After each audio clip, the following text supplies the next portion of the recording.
കൊടുക്കുന്നു. നമ്മൾ കൂടുതൽ സമ്പാദിക്കുന്നു. അങ്ങനെയല്ല ഗുരോ. കൂടുതൽ മത്സ്യം കിട്ടുമ്പോൾ എനിക്ക് കൂടുതൽ വരുമാനമുണ്ടാകുന്നു.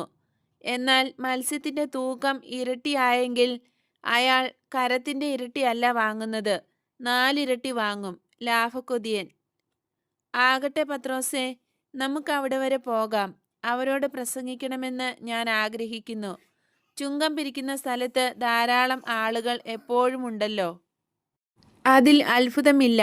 ആളുകളും അതുപോലെ ശാപവാക്കുകളും ധാരാളം ഉള്ള സ്ഥലം. പത്രോസ് പറഞ്ഞു. കൊള്ളാം, ഞാൻ പോയി അനുഗ്രഹങ്ങൾ നൽകാം. ഒരുപക്ഷെ ആ ചുങ്കക്കാരന്റെ ഹൃദയത്തിലേക്ക് കുറച്ച് സത്യസന്ധത കടന്നു ചെന്നേക്കും. അതേക്കുറിച്ച് ഒട്ടും വിചാരപ്പെടേണ്ട. അവന്റെ ചീങ്കണ്ണിത്തോലിക്കകത്തേക്ക് അങ്ങയുടെ വാക്കുകൾ കടന്നു പോകയില്ല.